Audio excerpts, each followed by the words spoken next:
the Professor, the strongest Hokage ever, the most loved Hokage.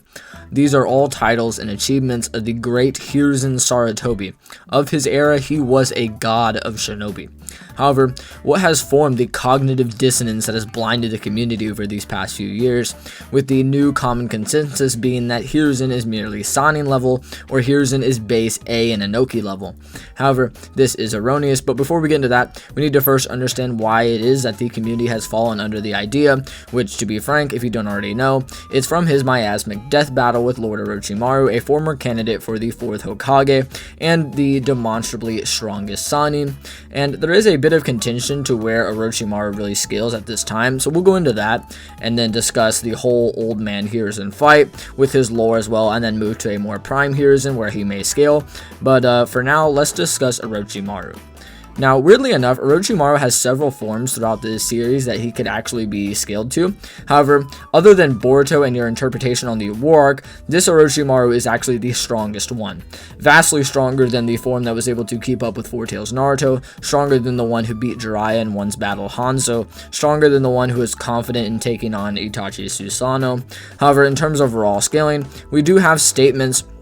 from many different mediums hailing the White Serpent to be the strongest Sannin, such as Hiruzen himself implying as much, with Orochimaru being a shinobi of generations, as well as Ebisu stating that Orochimaru could be above Jiraiya and potentially even Hiruzen. However, this simply wasn't the case. Orochimaru does have more scaling, but we'll get into that debacle in a second, but first, let's go into their interaction. At this point in the community, I'm sure everyone has heard by this point this old rusty argument that is Hiruzen's nerf against his former student. And if you haven't, essentially throughout a majority of the fight progression, Hiruzen was saddened at what both Orochimaru had become and what he would soon be forced to do. In the early portion of the fight, Hiruzen was extremely suppressed, yet still got through Tobirama and Hashirama, nearly blitzing Orochimaru with Enma, who roared at Orochimaru, and Hiruzen shows a semblance of fright at the idea that it might hurt or kill Orochimaru, and I kid you not, he dives back and pulling Enma back with him. Enma then noted that something is certainly wrong with his wielder,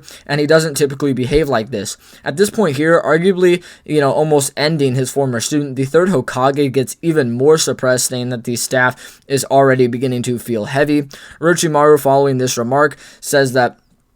it's actually kind of crazy that, seeing Hiruzen struggle like this, because it's just funny how even Hiruzen, who is praised as a literal god of shinobi, is vulnerable to age, with Orochimaru still holding a manipulative edge over his master, trying to lower him even more. However, Hiruzen being stunned and disappointed in this battle, somewhat inspecting him mid-battle, thinking back to when he should have stopped him. However, it would be around this point, whilst fighting 3 Kage-level combatants, as stated by watching the bystanders,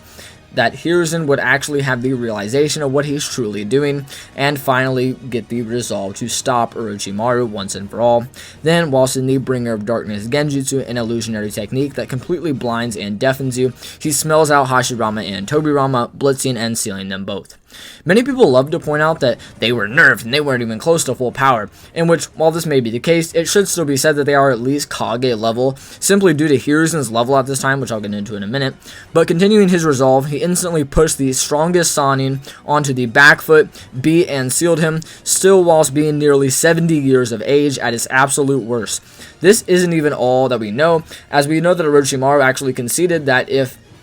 Hiruzen was merely 10 years younger, he would have killed him. This is very consistent with the strength being that high, as Kabuto states that Hiruzen is the strongest of the 5 principal nations, and, all the Kages respectively, which I do think this idea actually does still apply to old Hiruzen, as some people do believe it's contradicted. I think the Kabuto statement, however, is in reference to the last time they saw Hiruzen fight, which is a little over 10 years ago, as of part 1, but still, even in his old man self, it's stated in other objective mediums that the Hokage stands above all, which would, obviously apply here as well. Every subpar Naruto creator at this point has once said this is either inconsistent or contradicted later, which I simply don't find to be the case. Rather, I believe it is lucid enough to say that it actually becomes more consistent, which there are a few things to consider. First of which, considering is how how strong is Orochimaru that Hiruzen scales above, scales in relation to MS Sasuke, and many people are unaware of this, but just prior to being revived in the War Arcs, we get to notes about Orochimaru that he was only ever beaten by Sasuke due to his body actually rejecting him,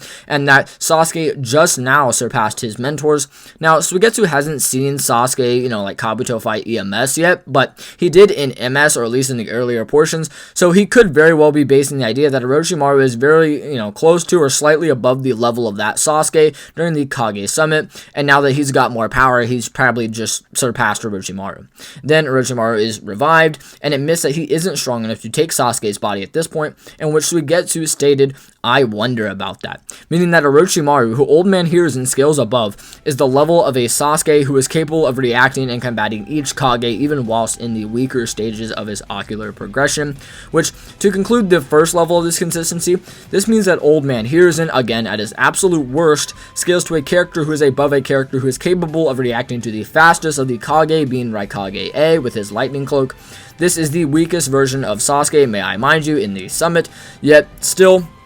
he's going to get monument levels of power more and progresses to his V3 Susanoo, and he goes all the way from just the ribcage to, again, that V3 Susanoo. And this Sharingan progression amp is also on top of his hatred amp, which are, different, but I'm not going to get into that here. Then, as absolute peak, at the end of the summit, he combats Danzo Shimura, Hiruzen's old rival, to which Danzo was able to keep up and move equally to Chidori Sasuke, even the chapter synopsis statement, stating that they actually pierced each other at the exact same time. And even later, once Sasuke does begin to tire out, Danzo completely speed blitzes Chidori Sasuke, then, still in his moment of death, states that Hiruzen was always ahead of him. No matter how far he ran, he could never catch up to Hiruzen. Now, I don't think anybody, ever really thinks that Danzo could beat a younger Hiruzen, since Hiruzen is just stated to have fought and beaten Danzo for the title of Hokage in the Sakura novel, but still, I just felt like I had to say something on that. Now, the third and final line of supplementary material placing Hiruzen at this consistent level is whilst in Edo,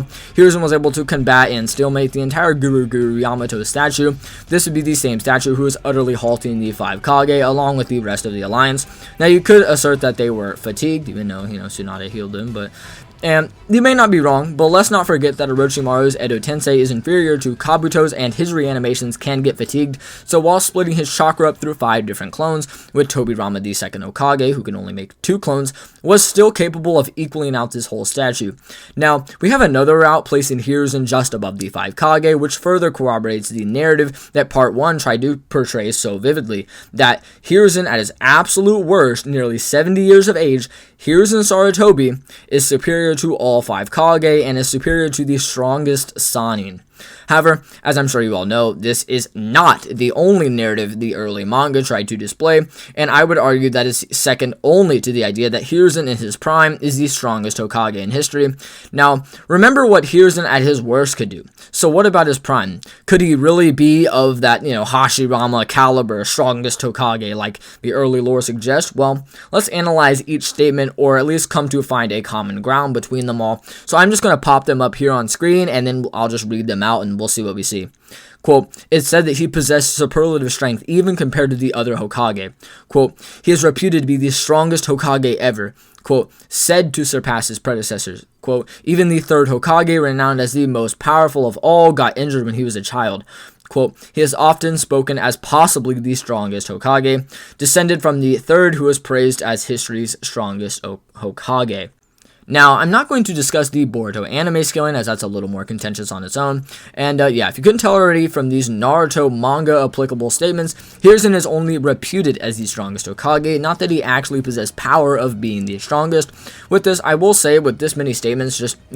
purely based on number, you could certainly argue that there is a narrative consistency. However, there is one of these statements that just outright states, quote, a talented ninja and the strongest Hokage of all time, which coupled with the sheer narrative trying to be painted, I think saying that Prime Hiruzen is on the level of the other 2 Hokage would be generous to them, and is more than likely just due to this consistency, and he should scale above even a base Hashirama, a character who beat Madara and Kurama at the same time, since many people at this time shouldn't really have a clue about Hashirama's Sage Mode, which Hashirama is stated to be peerless in the 4th data book, so you could just argue that it's either a younger Hiruzen, or,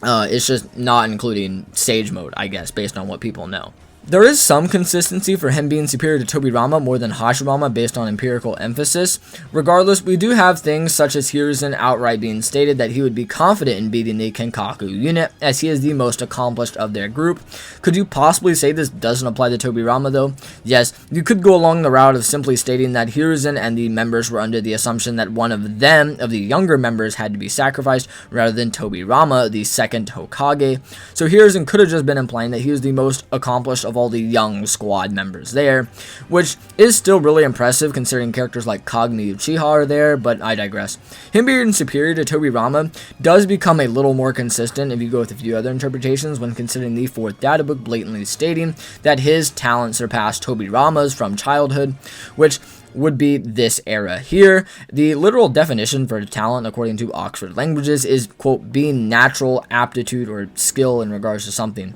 which is really impressive. I mean, in the war, Hiruzen was still able to create more clones than his master regardless of him being reanimated in his old age. And I mean, let's be honest, Hiruzen being more skilled than Tobirama should be a no-brainer when considering that Hiruzen, again, whilst in his old age, was more than able to use every existing jutsu in the entire village, including even clan exclusive jutsu such as the Inuzuka sense of smell that he used to locate and blitz Kage level opponents whilst he was blinded via Genjutsu, which on the topic of Genjutsu, he should also be aware of Might Guy's anti-Sharingan techniques as well as the gates. Now, it does sound sort of silly when considering Kakashi has the first 3, but saying Hiruzen should have them shouldn't be too controversial. I mean, seriously, Hiruzen even seemed to recognize the Edo Tensei jutsu seals, signs, so saying that Hiruzen, even has, the most potent and even minuscule jutsu shouldn't really be contested. Many people are very hasty to note the Uchiha clan's aptitude for fire style ninjutsu, yet forget the Sarutobi clan had a similar rep around that time, with Hiruzen's fire style at this time being stated to be the strongest of all fire style ninjutsu. But what do you guys think? Do you guys think Hiruzen is a god of shinobi, or do you think he's just a fodder old man and is still Sannin level at best, I guess? Either way, make sure to let me know in the comments below. I have got this request several times, and I've already covered Minato and Tobirama, which I recommend you check out, or maybe check out another one of my videos, as I'm sure you'll find something to enjoy, especially if you just enjoy sitting down and listening to Naruto content. And figured it'd only be fair to cover him, and again, let me know what you guys think, and subscribe. As always, love you guys.